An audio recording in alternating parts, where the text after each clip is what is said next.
No livro de Lucas, nós vamos ler Lucas capítulo 5,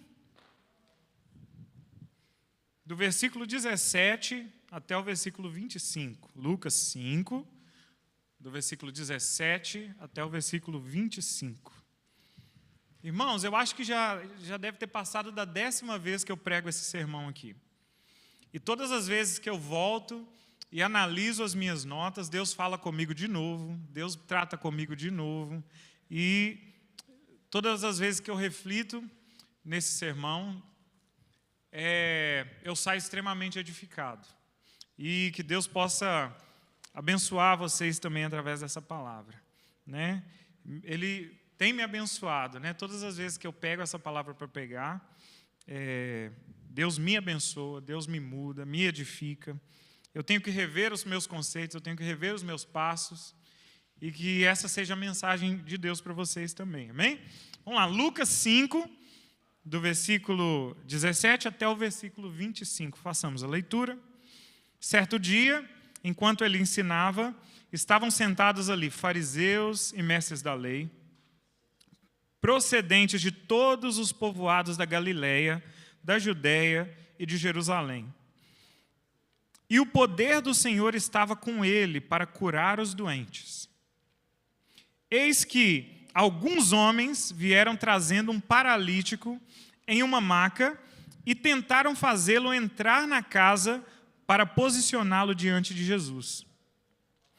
Não conseguindo fazer isso, por causa da multidão, subiram ao telhado e o baixaram na sua maca, através de uma abertura, até o meio da multidão, bem em frente de Jesus.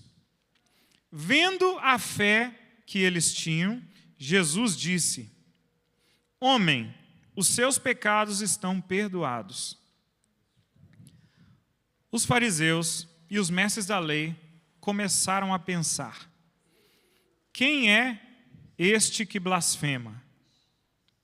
Quem pode perdoar pecados? Senão somente Deus? Como Jesus sabia o que eles estavam pensando, disse-lhes: porque pensam essas coisas no coração de vocês? Por que pensam essas coisas no coração de vocês? O que é mais fácil dizer? Os seus pecados estão perdoados, ou levanta-te e ande. Mas para que vocês saibam que o Filho do Homem tem na terra autoridade para perdoar pecados, disse então ao paralítico: eu digo a você, levante-se, pegue a sua maca e vá para casa. E imediatamente ele se levantou diante de todos, pegou a maca em que estivera deitado e foi para casa glorificando a Deus. Vamos fazer uma oração. Deus, estamos aqui, servos teus, te louvando, glorificando o teu nome e ouvindo a tua mensagem. Que em nome de Jesus, meu Deus, a tua palavra é transformadora e ela vai nos transformar nessa noite. Não por mérito de quem prega, meu Deus, mas por mérito de quem o Senhor é. Das grandes coisas que o Senhor faz. Que nessa noite, meu Pai, assim como no dia que esse homem andou, as pessoas possam sair daqui dizendo: maravilhosas coisas vimos acontecer nessa noite. Que em nome de Jesus, Pai, maravilhas aconteçam através do poder grandioso da Tua palavra que está sendo pregada. Em nome de Jesus fazemos essa oração. Amém. Irmãos, eu queria falar um pouco hoje sobre a nossa maneira, o nosso jeito de enxergar as coisas que acontecem ao nosso redor. Essa forma de ver, essa forma de enxergar o mundo, ela é moldada de acordo com vários fatores do que acontece na nossa vida. A nossa vida, a gente pode viver experiências que moldam as formas que nós vamos enxergar as coisas, falhas em que passamos, traumas que vivemos. influências de todos os tipos,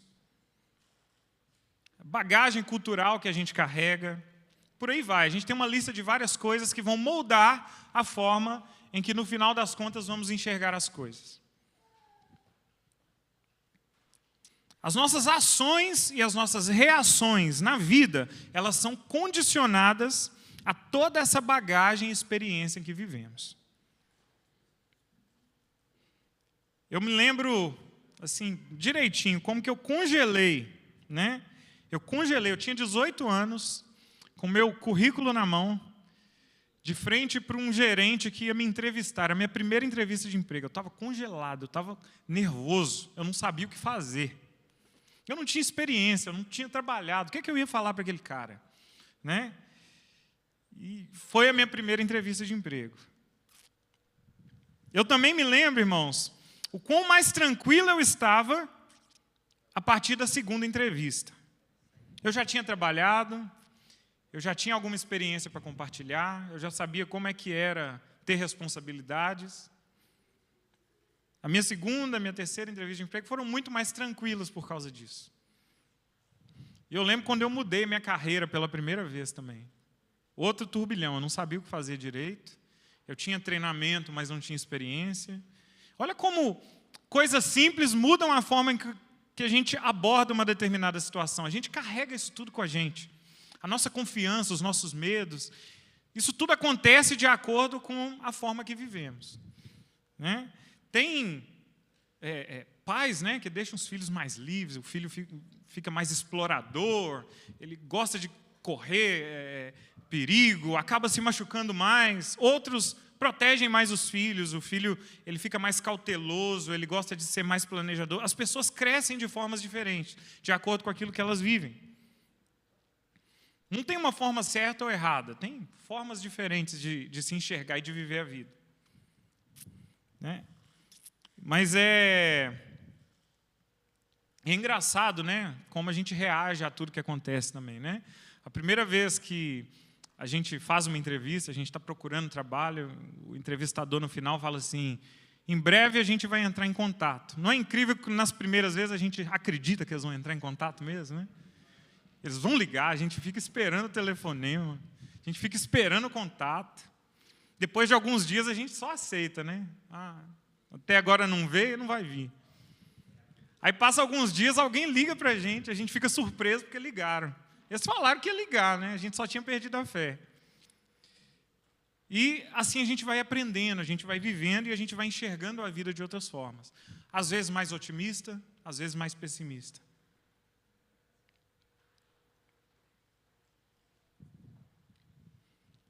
E cada experiência me levou a sentir algo diferente, a projetar diferentes expectativas sobre o futuro. Nossa maneira de ver as coisas pode ser influenciada por nossas próprias preferências, prioridades. Às vezes a gente gosta mais de uma coisa do que da outra, a gente presta mais atenção em um detalhe do que do outro. Né? Por exemplo, ultimamente eu me engajei aí numa jornada fitness, né? Está na moda agora esse negócio. Está chique. E de repente, irmãos, a gente começa a olhar as coisas de uma forma diferente. Né? A gente bate o olho nas pessoas e a gente começa a prestar atenção, por exemplo, né?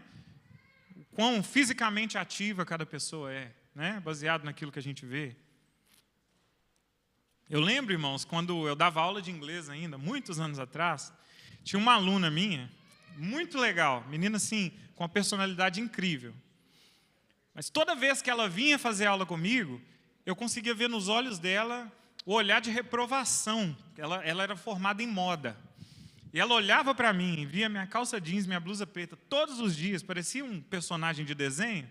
Ela falava, não tem como, é caso perdido. Eu sentia isso no olhar dela. Por quê? Porque esse era o mundo que ela achava importante. Essas eram as coisas que ela julgava importante. E é assim que ela via o mundo. Né? Outros, né, não é meu caso, gostam de carros, né, e conseguem julgar ou ver a personalidade de alguém pelo carro que a pessoa dirige. Né? Ela almeja comprar um carro mais potente, mais barulho, mais moderno, eu não sei. né? Esse não é meu mundo. Mas é a forma que algumas pessoas veem o mundo também, né? E nós, irmãos, enxergamos o mundo com os óculos que a vida nos deu para vestir. Esse conceito, ele é chamado de cosmovisão, as lentes pelas quais você observa tudo aquilo que existe. Na forma mais leiga de falar, é o ponto de vista. A gente vê as coisas de um determinado ponto de vista. E agora, tudo isso dito, né, vamos voltar ali para o texto. Vamos voltar para o texto que a gente acabou de ler. Quero que olhemos para a Escritura e eu queria convidar vocês, primeiramente, a olharem pelo ponto de vista, pela essa bagagem carregada, por aquele jovem paralítico e os seus amigos. Eles têm uma forma bem peculiar de ver a vida, de enxergar as coisas, baseado em tudo que eles viviam. Vamos estabelecer, então, o cenário desse jovem e dos seus amigos. Eles podiam andar, talvez trabalhavam juntos, cresceram juntos, não sei. Saíam para pescar, ou então saíam para trabalhar na lavoura, cuidavam de um rebanho, não sei. A Bíblia não nos diz isso. São jovens e são fortes. Mas não um deles. Um deles não podia andar. Esses meninos, né, esses jovens, eles tinham um problema que parecia totalmente sem solução. Eles tinham um amigo que não andava. Mas, assim como a gente carrega esse olhar de um mundo ideal que rodeia as nossas preferências, esses jovens, eles olhavam para o amigo e eles conseguiam imaginar, na visão deles, com os olhos deles, o quão melhor seria a vida daquele menino se ele pudesse andar assim como os amigos. O olhar deles acontece, irmãos, da mesma forma que a minha esposa, né, olha para quem não é casado, aqui na igreja, ela bate o olho assim, quem não é casado, e fica tentando juntar os pares aqui e casar umas pessoas. Tá? Por quê? Porque ela é feliz com o casamento, graças a Deus. E ela, na cabeça dela, todo mundo vai ser feliz do jeito que ela é feliz. E glória a Deus por isso, né? Quer dizer que eu estou fazendo um bom trabalho. Irmão, se você, homem ou mulher, aqui nessa igreja, é solteiro, saiba que a minha esposa já te imaginou casando com alguém. Eu já ouvi isso lá em casa. Tá? Que para ela a vida ideal não é sozinha, é casada. E é o que esses meninos imaginavam para um amigo. A vida ideal não era deitado numa maca, era caminhando, era podendo andar. Por quê? Era uma coisa tão boa que eles tinham, é uma coisa simples, irmãos, mas era tão bom e eles tinham que eles queriam para um amigo. Para vocês terem uma ideia, o tanto que minha esposa ela tem isso como princípio na vida dela. A oração que eu mais ouço ela fazer a respeito das minhas filhas é: Senhor, eu oro para que elas cresçam e elas achem um companheiro que é temente a Deus para que elas possam se casar. Ela faz essa oração, sei lá, quase todo dia. E graças a Deus por isso. Então, irmãos, esses meninos, esses amigos, eles ouvem sobre um homem chamado Jesus. E eles enxergam Jesus como a solução, a única solução para o problema desse amigo. Eles o levam em uma cama, em uma maca, né, que a gente acabou de ler, carregam ele até a casa onde Jesus estava, e o lugar estava cheio, lotado, né?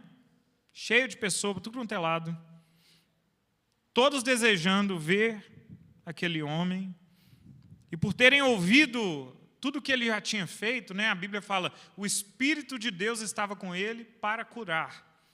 Né? Então eles estavam ouvindo ali e esperando que eles fossem de alguma forma abençoados por aquele homem.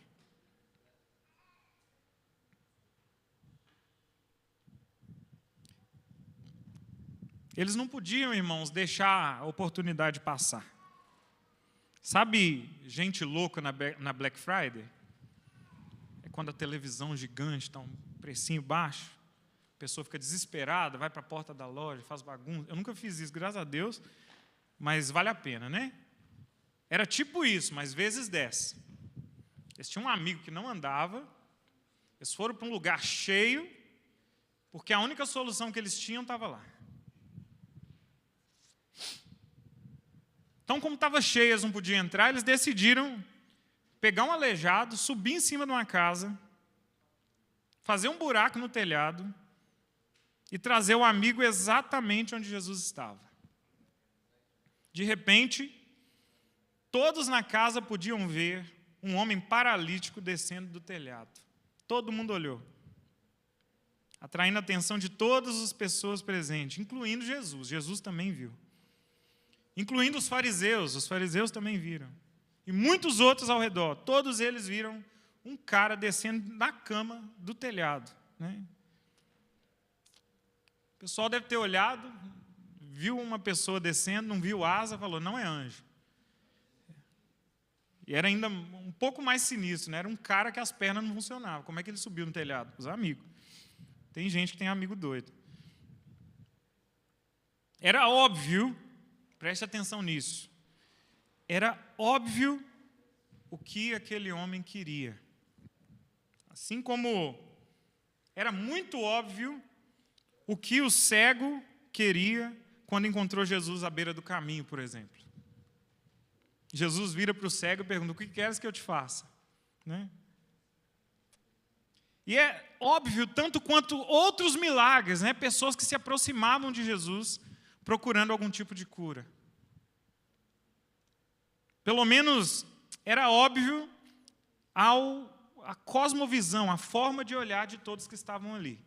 Tinha um homem paralítico e esse homem queria andar. Irmãos, todos nós, assim como esse homem que não andava, por algum motivo nos aproximamos de Deus.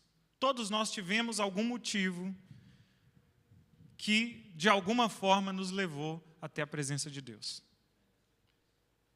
Vou contar uma historinha para vocês. Eu tinha mais ou menos 8 anos, quando a minha avó, por parte de mãe, ela teve um derrame. Ela morava em outra cidade. Era mais fácil conseguir fisioterapia do governo, né, do SUS, na minha cidade. Então, ela saiu da casa da minha tia e veio morar na nossa casa, para conseguir fisioterapia pelo governo. Né? Tinha uma ambulância que buscava ela, levava para fisioterapia e tudo mais. E essa minha avó, ela era muito religiosa, ela não perdia um culto. E ela tinha acabado de ter um derrame e tinha uma igreja a 2 esquinas, mais ou menos, da minha casa. E eu era um menino de 8 anos que eu era puxado a acompanhar minha avó para a igreja todos os domingos. Né? Alguém ia lá buscar, a gente ajudava. Quando minha avó começou a andar, ela não ia muito bem com muleta, ela escorava no meu ombro, eu era mais baixinho, né? E a gente ia para a igreja. E durante o tempo que a minha avó ficou na minha casa, todos os domingos eu acompanhava ela na igreja. Na igreja ela tinha o lugarzinho dela de sentar, com um assento especial, porque ela estava se reabilitando e tudo mais. Todo mundo conhecia ela, e eu era o menino que acompanhava minha avó para a igreja. E depois de um tempo, a minha avó foi embora, ela voltou para a casa da minha tia na outra cidade, e eu parei de ir, eu não precisava mais acompanhar a minha avó para a igreja. Né? Eu tinha outras coisas para fazer no domingo, assistir Faustão, né? Eu tinha vídeo cacetados. Eu perdia isso porque eu tinha que ir na igreja para levar minha avó. Depois de um tempo, irmãos, minha mãe resolve que ela ia atravessar o Atlântico e viver em outro país. E ela deixa eu e meu outro irmão lá para trás. Né? E eu não sabia o que fazer sem minha mãe por perto. E procurando preencher o vazio que uma família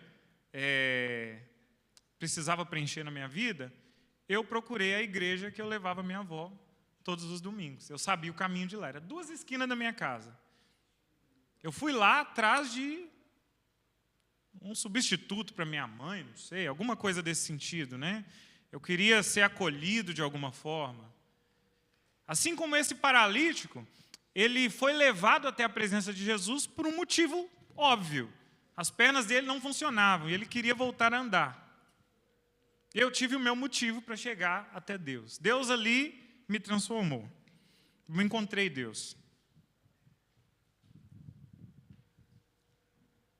Isso, irmão, se aplica a todos nós. Sempre haverá algo, uma situação ou algum contexto que nos levará a encontrar Jesus. Tem sempre um amigo doido que vai colocar a gente numa maca, uma avó que não vai poder andar sozinha. Sempre tem alguma coisa que acontece, né? Um coração partido, um vício, alguma perda. Isso é a forma mais óbvia que Jesus nos chama para chegar até Ele. Preencher uma lacuna, consertar alguma coisa que está quebrado. E é assim que a gente vai até Cristo.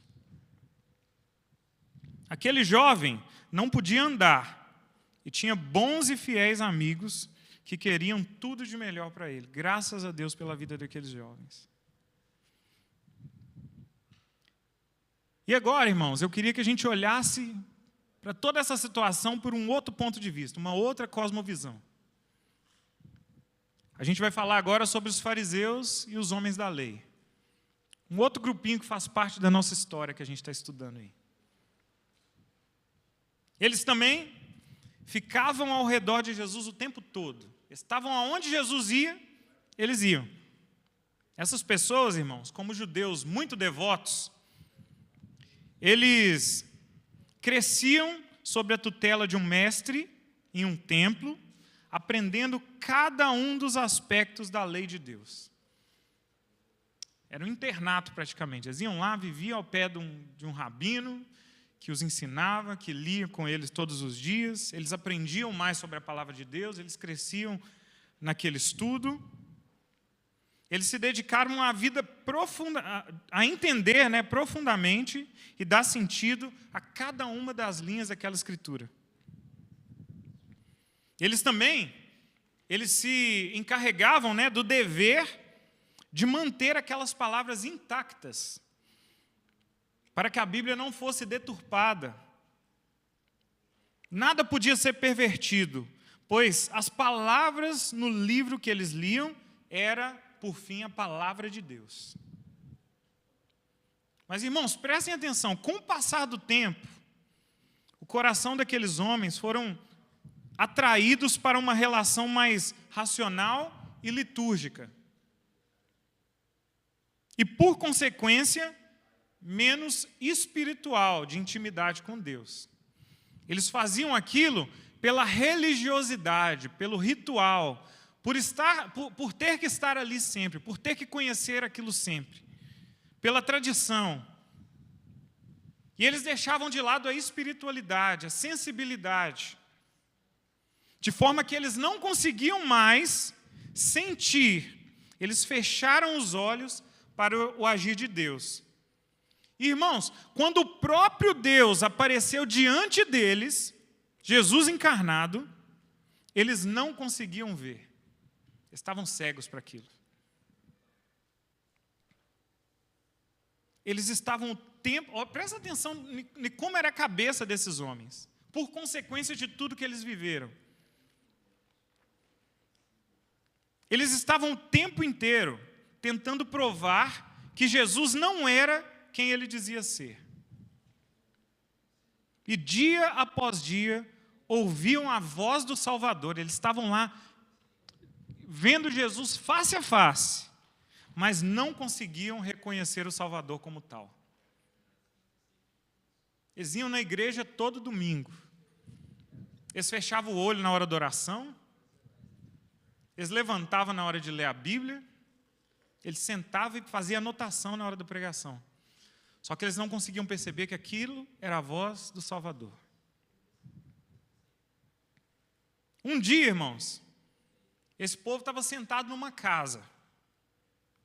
Eles estavam ouvindo o que Jesus dizia sobre si e sobre as obras do seu Pai, dentro de uma casa ali cheia de pessoas. É o cenário que a gente acabou de ler aqui, né? Eles ouviam um barulho e depois de olhar para cima, eles viram um homem em uma maca sendo trazido para baixo pelo telhado.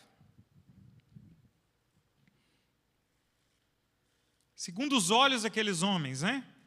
Eles imediatamente olharam para aquele homem e notaram uma coisa. Ele não podia andar, ele era paralítico. Chegaram a essa incrível conclusão, né? Eu não chegaria a essa conclusão tão rápido. Tem um homem descendo do telhado, a última coisa que eu ia pensar, a perna desse cara não funciona. Mas chegaram a essa conclusão depois de um tempo. E eles pensavam, né? E a Bíblia nos diz que eles pensavam isso. Vamos ver se esse homem que diz ser o Cristo pode resolver o problema desse jovem. Jesus conhecia o coração desses homens, ele conseguia ler o coração desses homens por dentro. Meus irmãos, e eu faço esse apelo para vocês nessa noite.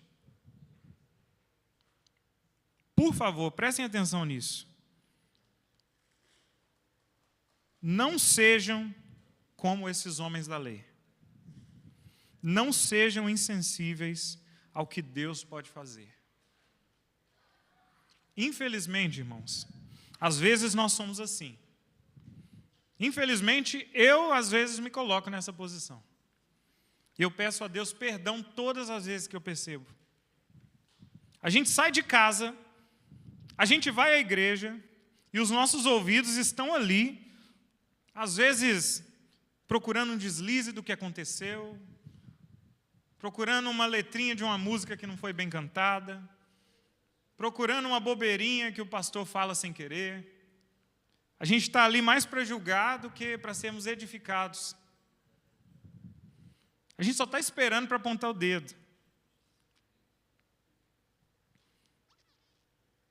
Em algum lugar, sei lá, em algum momento na história, parece que a gente perdeu a boa vontade de entender o que o outro está querendo dizer. Porque nem todos são tão bons de comunicação. Eu, por exemplo, sou péssimo de comunicação. Estou tentando aprender ainda. Mas a gente perdeu esse senso de boa vontade. O que a pessoa está querendo dizer de verdade? Qual que é o contexto do que está sendo dito? A gente perdeu isso. Assim como esses homens perderam isso. Eles ouviam Jesus falar e falavam, isso é um absurdo. Mas era Deus encarnado falando. Como que é um absurdo? A gente vive, irmão, num mundo em que mensagens incríveis, mensagens poderosas, são cortadas em pequenos clipes de 1 minuto. Ou às vezes até menos. Sem contexto nenhum. Mensagens são deturpadas e criticadas pesadamente como a maior das heresias da história da igreja. É o que a internet hoje promove. A gente perdeu a boa vontade de entender o que o outro está querendo dizer. Eu também não estou querendo dizer, irmãos, que toda aproximação crítica, ela é má por si só. Quando, por exemplo, depois de um sermão, eu vou conversar com o pastor Leandro, com o pastor Kleber, com qualquer um, né? Eu julgo o pastor Kleber uma pessoa muito sábia. Então, quando eu quero um pensamento crítico, né, por parte daquilo que eu disse, daquilo que eu expus, eu vou conversar com ele esperando esse olhar crítico sobre mim. E eu tenho certeza que ele tem a capacidade e a maturidade de não me analisar só criticamente. Ele vai ser abençoado por aquilo que ele ouviu de mim, mas ele vai saber me passar algo crítico daquilo que eu falei. Algumas pessoas não. Elas só olham aquilo que é negativo. E, infelizmente, elas vêm e voltam da igreja sem serem abençoadas.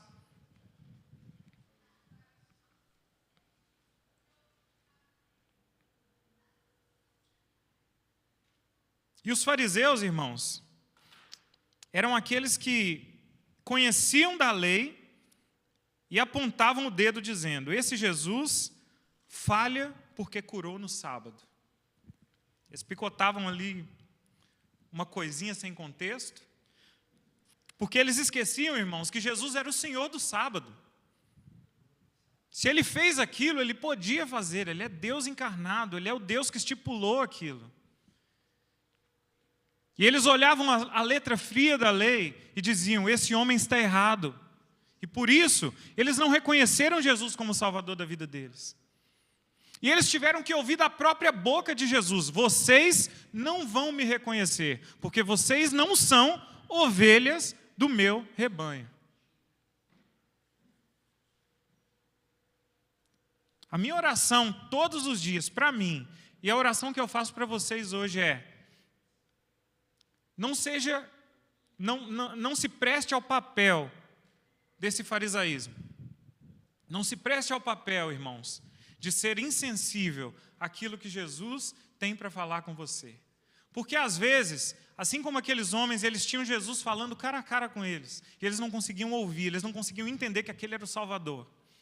E nós temos todos os domingos Jesus, o próprio Deus, abrindo a boca dele através da sua palavra. Ele escolheu falar conosco através da palavra.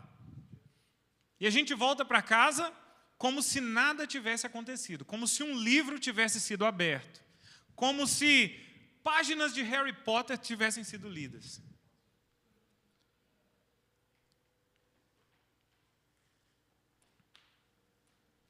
Deus te traz à igreja, irmãos, onde você tem a chance de ser edificado pelas orações em comunidade. Você tem irmãos orando por você, pelos louvores que são entoados, pela palavra sendo pregada. E nosso senso de julgamento pode fazer tudo isso se perder quando aplicado de forma errônea. O senso de julgamento desses homens, mestres da lei, naquela situação, fez com que eles se perdessem. Deus fala, irmãos, assim como falou desde o início, e Ele continua falando conosco. Deus é presente em nosso meio, assim como foi presente desde o início no meio do seu povo. E assim como Ele estava presente na pessoa de Cristo naquela ocasião, naquela casa em que lemos no texto. E a gente não pode ser insensível, como aqueles homens foram.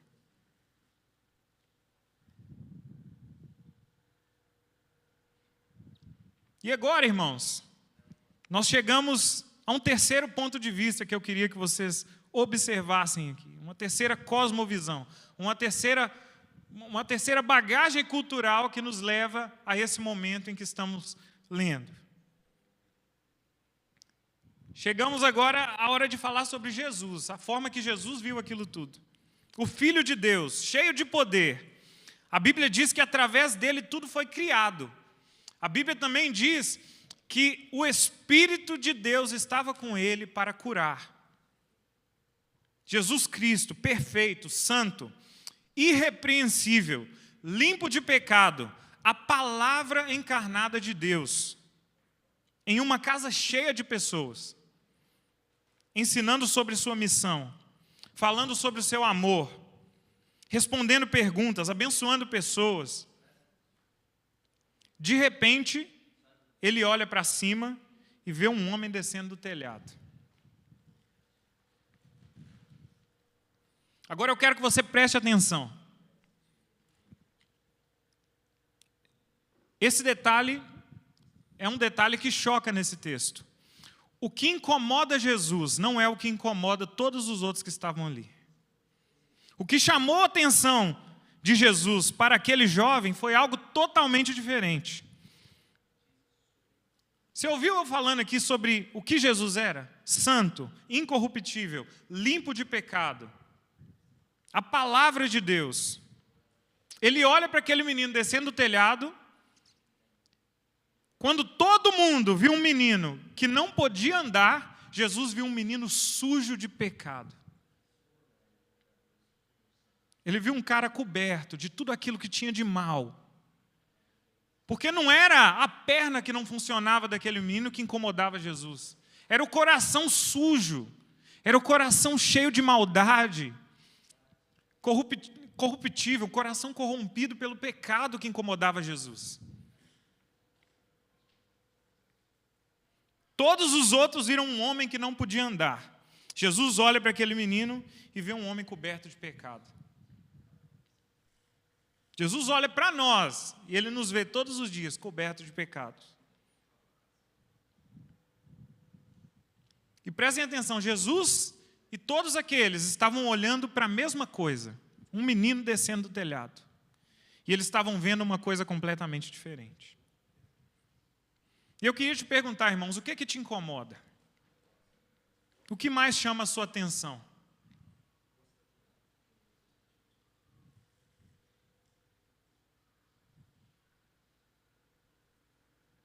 O que chama a sua atenção hoje? O quão fora de forma uma pessoa está? Qual carro essa pessoa dirige? Com bem ou com mal essa pessoa canta? A forma que a pessoa se veste, né? Igual eu falei da minha aluna? Não. Com que olhos você olha para todo o mundo que está ao seu redor? De que forma você vê tudo? O que te incomoda?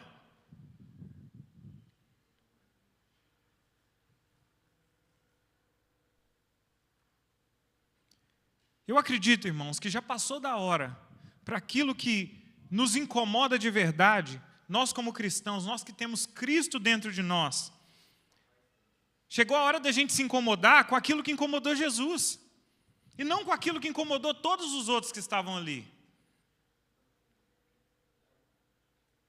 O que devia incomodar a gente é o quão longe as pessoas estão de Cristo, o quão longe, o quão afastadas as pessoas estão de Deus.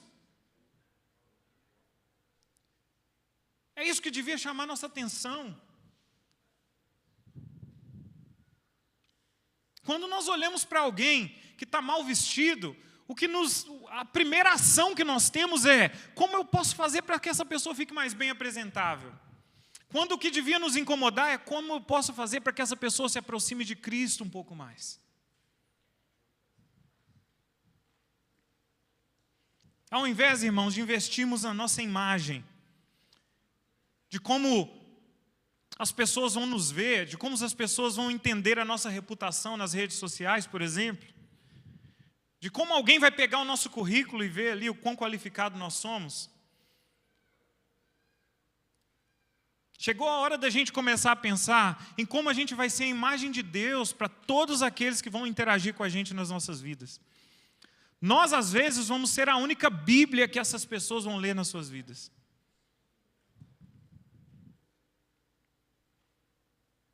Isso devia nos incomodar, mais do que qualquer outra coisa. Porque foi isso que incomodou Jesus, o quão sujo aquele homem estava, o quão longe de Deus aquele homem estava. E Jesus olha para aquele jovem, mais do que urgentemente, ele se move para ajudar aquele homem com a ajuda mais imediata que aquele menino precisava. Não era andar. Jesus olha para ele e fala: os seus pecados estão perdoados. Olha que maravilha. O menino achava que precisava andar.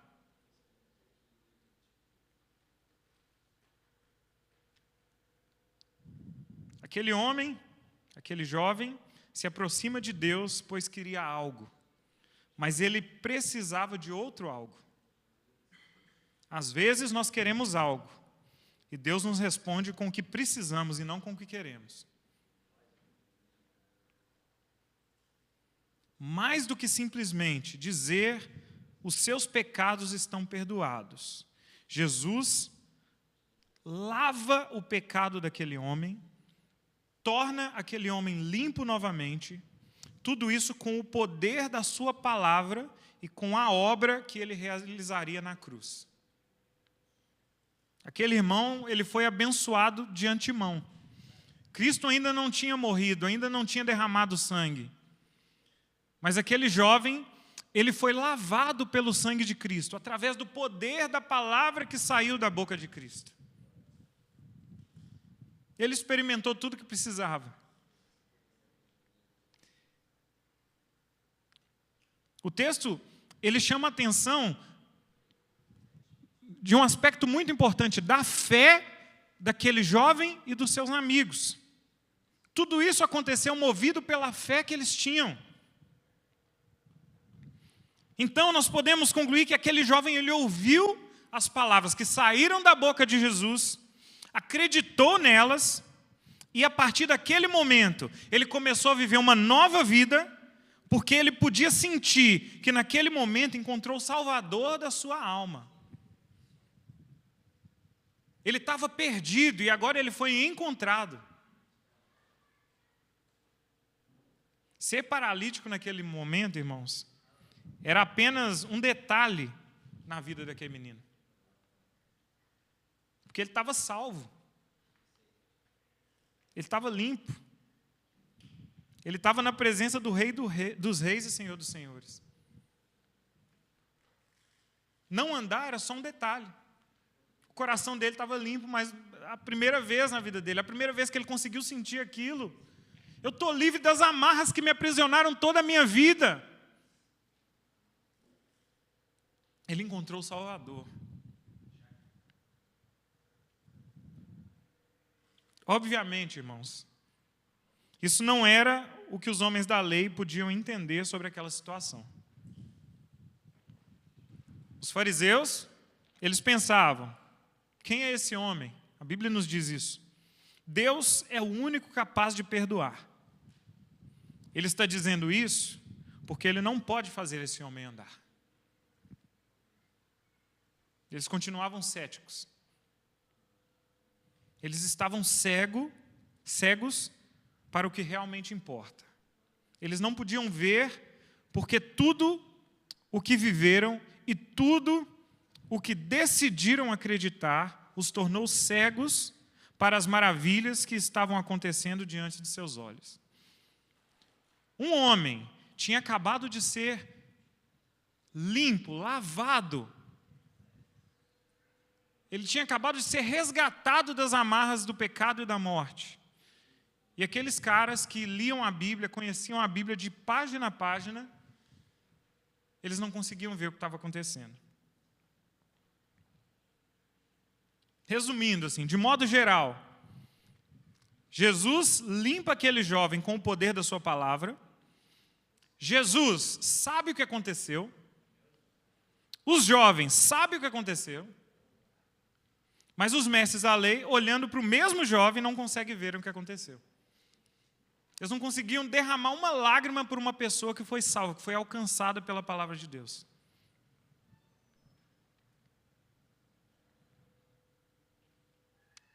Irmãos, algumas pessoas, elas vão vir até você, esperando que você possa, de alguma forma, ajudá-las.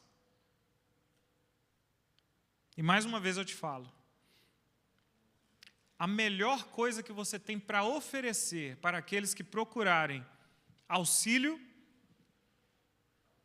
a melhor coisa que você tem para oferecer é Cristo. É a mensagem de Cristo, é o Evangelho de Cristo. É o problema mais urgente que você tem para resolver na vida de qualquer aflito que te procure. Eu lembro, irmãos, que na minha adolescência, nessa época que eu estava começando a ir na igreja, eu decidi que eu ia aprender violão, porque eu estava apaixonado. Eu queria tocar uma música para uma menina, e eu acreditava que se eu aprendesse a tocar uma música, eu cantasse para ela, ela ia se apaixonar e ia se entregar para mim. Foi assim que eu aprendi a tocar violão, tá? Só que nesse meio tempo em que eu estava aprendendo a tocar violão, Deus me encontrou. Quando eu vi, eu estava tocando violão na igreja, eu cantava para o meu Salvador, e eu tinha esquecido da rapariga. Nem lembrava mais do nome. Porque agora o que me atraía era tocar para o meu Senhor, era tocar para o Deus que mudou minha vida. De alguma forma, Deus usou aquela menina para fazer eu me interessar e aprender o primeiro instrumento que eu aprendi. Mas Ele não queria que eu tocasse para ela, Ele queria que eu tocasse para Ele. E as pessoas, irmãos, vão vir até você com inúmeras razões. Elas vão te procurar. Mas uma vez que elas encontrarem ao Senhor, seus olhos mudarão. E elas terão seus pecados lavados e elas viverão para Cristo. É esse tipo de ajuda que nós, como servos de Deus, temos a oferecer.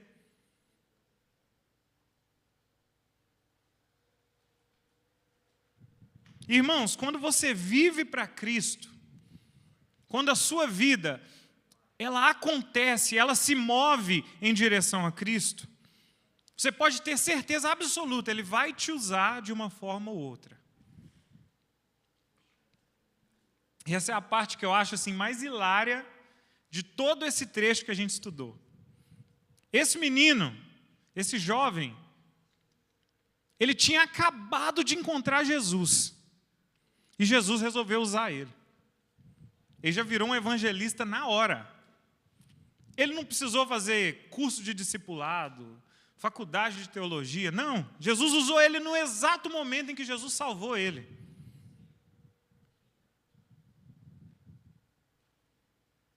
Aquele jovem recém-convertido, sendo usado por Deus no primeiro minuto da sua vida de conversão. É uma coisa incrível para mim.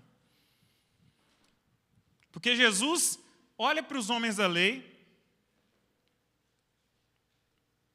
e fala: eu quero que vocês saibam que o Filho do Homem tem autoridade na terra para perdoar pecados. E ele disse para aquele jovem: levanta-se, pegue a sua cama e vá para casa. Entenda isso aqui, Jesus não curou aquele menino porque aquele menino precisava ser curado. Jesus curou aquele menino porque ele precisava convencer muitos outros que estavam ali com os olhos fechados para aquilo que Jesus era realmente. Jesus está usando aquele menino para que a sua mensagem fosse entendida. E de bandeja aquele menino recebeu a cura que ele procurava. Ele foi abençoado, porque ele vivia para Cristo a partir do momento em que Cristo lava os pecados dele. A partir do momento em que Cristo purifica o coração dele. E o texto termina essa passagem dizendo que as pessoas deixaram aquele lugar dizendo: hoje nós vimos coisas extraordinárias acontecendo. Pessoas foram convencidas por aquilo que Jesus fez na vida daquele menino. O menino era um evangelista. Irmãos, mais uma vez eu clamo a vocês, se Cristo te salvou, eu te peço, deixe que Ele te use para a glória dEle. Você precisa, assim como esse menino, deixar que as pessoas olhem para você, olhem para aquilo que você vive, olhem para a forma que você ande. E eu quero que as pessoas olhem para você, Cristo quer que as pessoas olhem para você e falem: realmente, hoje nós vimos coisas extraordinárias acontecendo. As pessoas olharam para aquele menino andando e falaram: Cristo existe, Deus existe, Cristo é maravilhoso. E nós, como servos de Cristo, as pessoas precisam olhar para nós e dizer: Deus existe, Cristo é maravilhoso. Esse evangelho é verdadeiro. É esse tipo de coisa que a gente precisa causar na vida daquele que olha para a gente.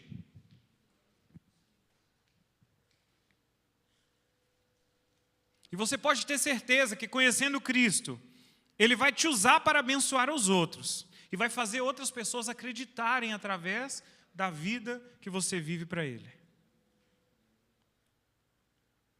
Ele vai usar a sua maneira de viver, Ele vai usar as suas palavras, Ele vai usar o seu sorriso, Ele vai usar a forma que você trata os outros, a forma que você lida com problemas no seu trabalho, a forma que você colabora com as pessoas no seu ciclo de estudo, não sei. Ele vai usar os seus dons, Ele vai usar a sua família, Ele vai usar os seus relacionamentos. De bandeja, irmãos, você vai ser abençoado, porque Cristo vai estar te usando.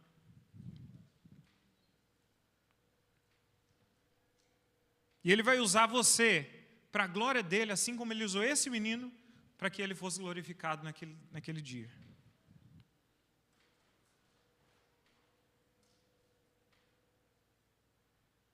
Irmãos, quando eu vim para Jesus, eu tinha muita vergonha da minha voz, eu era super inseguro com a maneira que eu falava, e Cristo, Ele mudou isso em mim. Hoje eu deixo que Ele me use para a glória dEle. Eu sempre fui muito tímido, eu não gosto de conversar com as pessoas, eu não gosto de fazer amizades, para falar a verdade. Mas eu gosto de ter amigos, então uma coisa leva a outra, né? Mas tudo aquilo que Cristo mudou em mim, hoje eu uso para que Ele seja glorificado, porque é assim que funciona, eu vivo para Ele. Eu não vivo para mim. Eu não faço as coisas porque eu gosto ou desgosto, eu faço as coisas porque Cristo mudou a minha vida. Eu o encontrei.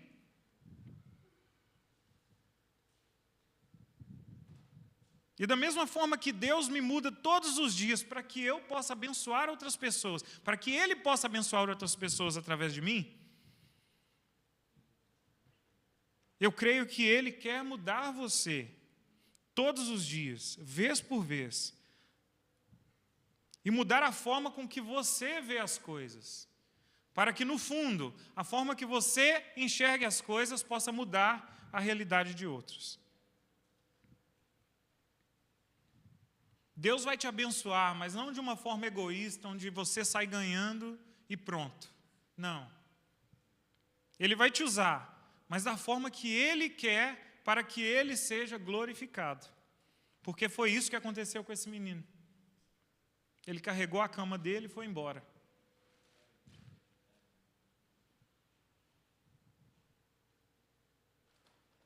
Não dá, irmãos, para a gente enxergar o mundo da forma que nós sempre enxergamos, de acordo com as referências que nós sempre tivemos, e a vida vai acabar da mesma forma que começou. Encontrar a Cristo é um convite para que nós pudéssemos ser transformados todos os dias. E a transformação que Cristo, Ele opera em nós, é a única forma de nós podermos experimentarmos da bondade de Deus de forma boa, perfeita e agradável. É a única forma que conhecemos. Só dá para você experimentar o que Deus é, não sendo o que você é, mas sendo o que Ele quer que você seja. A minha oração nessa noite, irmãos, é que, independente de quanto tempo de cristandade, de irmandade você tenha, que você se aproxime de Deus, assim como esse menino se aproximou de Cristo. E que você seja transformado por Deus todos os dias, assim como esse menino foi transformado por Cristo. E que você consiga viver para a glória de Deus, assim como esse menino, ele pôde, a partir daquele momento, viver para a glória de Cristo. E por último, que você possa ser usado por Deus, assim como esse menino foi usado para a glória de Cristo. Que as pessoas olhem para você e falem: coisas maravilhosas nós vimos hoje. Que em nome de Jesus isso seja uma verdade para nós. Amém? Feche os seus olhos, vamos orar. Meu Deus, mais uma vez, curvamos a nossa cabeça e erguemos a nossa voz em oração, te pedindo, Pai, e te agradecendo, Pai, pela Tua palavra. Pedimos, Pai, que o Senhor nos transforme e continue nos transformando. Que o Senhor continue nos amadurecendo em conhecimento, mas também, Pai, nos amadurecendo em espírito.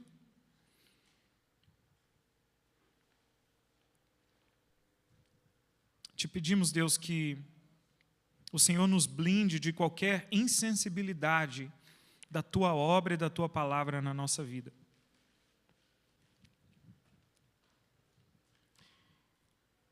Nos oferecemos, Pai, como sacrifício vivo a Ti, santo, agradável, perfeito. Os nossos corpos, Pai, para que possamos viver e cantar, assim como cantamos nessa noite, que a nossa vida ela cante ao Senhor em tudo que fizermos.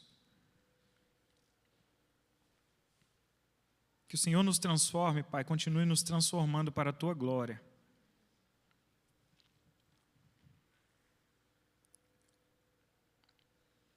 Hoje, Pai, nós nos aproximamos de Ti, meu Deus, com corações impuros, talvez cobertos de pecado, mas crendo, Pai, que o Teu sangue, crendo que o Teu sacrifício, crendo que a Tua oferta, meu Deus, ela cobre a multidão de pecado e imundícia que há dentro dos nossos corações. Nos transforma para a Tua glória, meu Deus. Nos ajude a viver em santidade, meu Pai. Nos ajude, Pai, a enxergar o mundo da forma que o Senhor enxerga. Nos ajude, Pai, a amar as pessoas da forma que o Senhor nos amou.